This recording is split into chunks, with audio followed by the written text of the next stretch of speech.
ओम नमः भगवते वासुदेवाय नमः। श्रीमद् भगवद गीता आज से 5000 साल पहले श्री कृष्ण द्वारा महारथी अर्जुन को सुनाई थी। भगवद गीता के अंदर 18 अध्याय है और 700 श्लोक है। अध्याय 1 में कुरुक्षेत्र के युद्ध क्षेत्र में सैन्य निरीक्षण की बात कही गई है, जैसे कि शक्तिशाली योद्धा अर्जुन अपने करीबी रिश्तेदारों, आचार्यों और दोस्तों को विरोधी सेना में युद्ध में अपना जीवन बलिदान करने के लिए तैयार देखते हैं। अध्याय 2 में भगवद गीता का सार दिया है कि अर्जुन एक शिष्य के रूप में भगवान कृष्ण की शरण लेता है और कृष्ण उसे नाशवान भौतिक शरीर और अविनाशी आत्मा के बीच बुनियादी अंतर समझाकर अपना उपदेश शुरू करते हैं। भगवान उसे देहांतर की प्रक्रिया, ईश्वर की अनवरत सेवा और रूपवान व्यक्ति के गुणों से परिचित कराते हैं। अध्याय 3 में कर्मयोग के बारे में कहा गया है कि इस भौतिक संसार में प्रत्येक व्यक्ति को किसी न किसी प्रकार के कर्म में संलग्न होना पड़ता है, लेकिन ये कर्म ही है जो उसे इस संसार से बांधता है या मुक्त करता है। ईश्वर की प्रसन्नता के लिए ईमानदारी से कर्म करने से मनुष्य कर्म के नियंत्रण से मुक्त हो सकता है और आत्मा और ब्रह्म का दिव्य ज्ञान प्राप्त कर सकता है।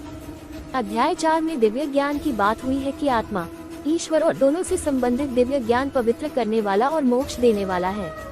ऐसा ज्ञान कर्मयोग का फल है।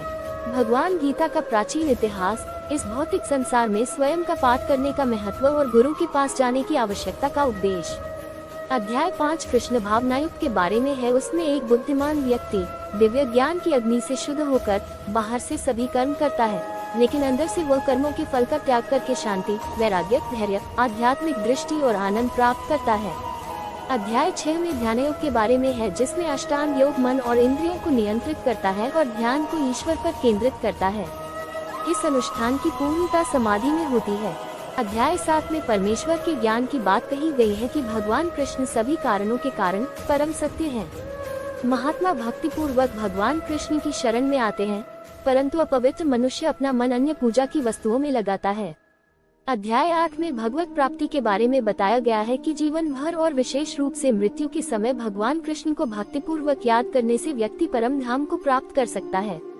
अध्याय 9 में परम गुरु ज्ञान के बारे में कहा गया है कि भगवान श्री कृष्ण दिव्य एवं पूजनीय हैं। भक्ति के माध्यम से जीव सदैव उससे जुड़ा रहता है। शुद्ध भक्ति जागृत करने से व्यक्ति कृष्ण के धाम लौट जाता है। अध्याय 10 में परमेश्वर के वैभव के बारे में कहा है कि शक्ति, सौंदर्य, ऐश्वर्य या कृपा प्रदर्शित करने वाली सभी आश्चर्यजनक घटनाएं, चाहे इस दुनिया में या आध्यात्मिक दुनिया में, कृष्ण की दिव्य शक्ति और ऐश्वर्य की आंशिक अभिव्यक्तियां हैं। कृष्ण सभी कारणों और सभी रूपों के कारण रूप, सभी जीवित प्राणियों के सर्वोच्च उपासक हैं। अध्याय 11 में विश्वरूप दर्शन की बात कही गई है कि भगवान कृष्ण अर्जुन को दिव्य दृष्टि प्रदान करते हैं और विश्वरूप में अपने अद्भुत असंख्य रूप प्रकट करते हैं। इस प्रकार वे अपनी दिव्यता स्थापित करते हैं। कृष्ण दर्शाते हैं कि उनका सर्वव्यापी मानव रूप ईश्वर का आदि रूप है। इस स्वरूप का दर्शन मनुष्य केवल शुद्ध भक्ति से ही कर सकता है। अध्याय 12 में भक्ति योग की बात कही है कि भक्ति योग कृष्ण के शुद्ध प्रेम को प्राप्त करने का सबसे आसान और उच्चतम साधन है। इस सर्वोत्तम मार्ग पर चलने वालों में दैवी गुण उत्पन्न होते हैं। अध्याय 13 में प्रकृति, पुरुष और चेतना के बारे में कहा गया है कि जो व्यक्ति शरीर, आत्मा और परमात्मा के बीच अंतर को समझता है, उसे इस भौतिक संसार से मुक्ति मिल जाती है।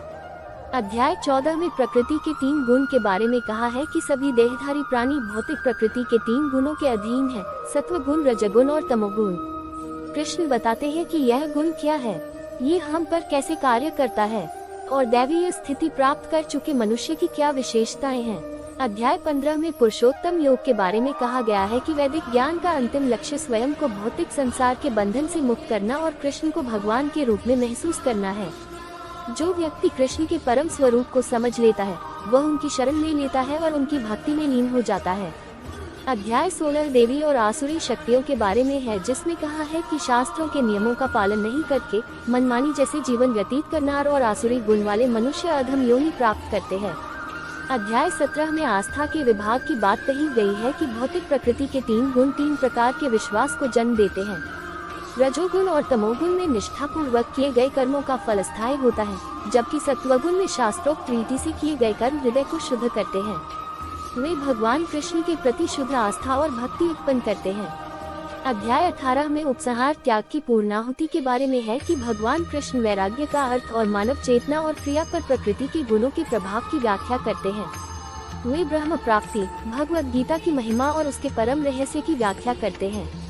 ये परम रहस्य यह है कि धर्म का सर्वोच्च मार्ग भगवान के प्रति समर्पण है, जो पूर्ण आत्मज्ञान देता है और मनुष्य को कृष्ण के शाश्वत निवास में लौटने में सक्षम बनाता है।